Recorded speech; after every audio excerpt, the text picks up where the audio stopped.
So first we have to understand what the problem is asking for. So positive integers, we learned that in the last episode, is just integers more greater than 0. So 1, 2, 3, 4, 5. They can also be named as counting integers, counting numbers, but just continue. So x has to be larger than 0 and less than 150. So it has to be less than 150. Okay, so we also have to make sure that we write that x is a integer. So we have our we have what the or we have our restrictions for x, which is the integers that we were trying to find. So that is the product of some positive integer multiplied by itself. So some positive integer, which is again positive using positive integers. So 7 is a positive integer, and if it's multiplied by itself, that means just multiplied by 7. So the product is what we're looking for x. So 49 is x, and does it meet the restrictions? Yes. 49 is less than 150 and greater than 0.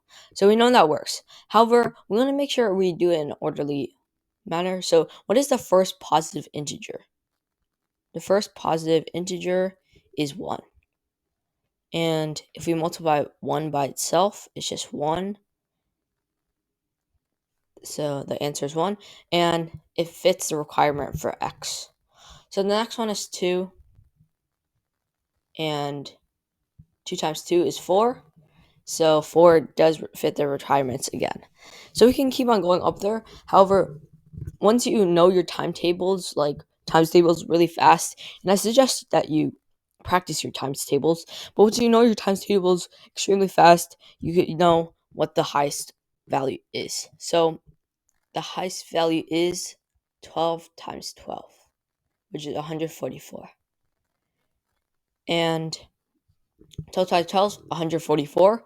13 times 13 doesn't work because it goes over. 169 is larger than 150, and we want to make sure that x is smaller than 150.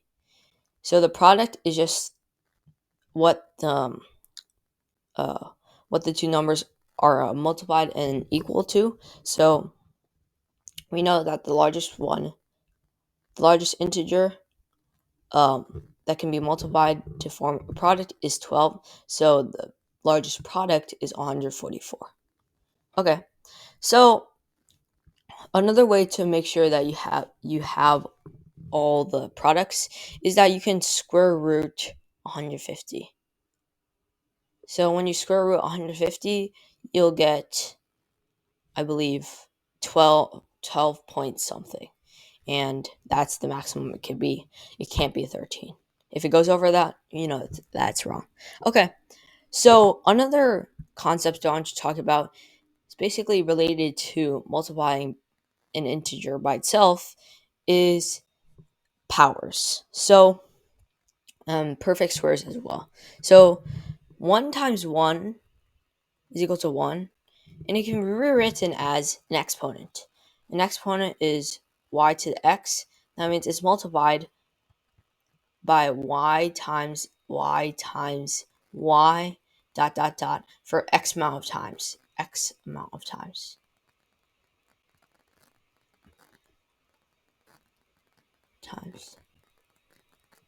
So exponents are basically the integer itself and a small integer or the exponent above it. So we know that. So in the case of 1 times 1, it could be just 1 to the power of 1, because 1 is multiplied by 1 to the power of 2. Sorry, 1 can be multiplied by itself 2 times. So 1 times 1. So this is the amount of times it's multiplied by itself. Number of 1 times 1 is equal to 1. Okay, 1 times 3, that's called a perfect cube. Just 1 times 1 times 1 is equal to 1. And obviously, yeah. So I would also remember your perfect cubes, perfect squares, because they are useful in math competition. And um and we'll go over another example. 2 times 2 can be written as 2 to the power of 2, or uh, the perfect square, perfect square of 2, which means that it's 2 times 2, which is equal to 4. So this is the amount of times it's multiplied by, and this is the base integer. That base integer that's multiplied by. So x to the power of 2 is just x times x. X times x, which is x squared. So that's another concept that you probably want to get in your brain before you go to a math competition, because as again, it is extremely useful for math competitions. So again, it's extremely useful for math competitions. And yeah, so the answer to this problem is 12. The answer of this, the highest value of this problem is 12 squared, which is 144. So the answer is just rewriting 1, 2, no, not 1, 2, 3.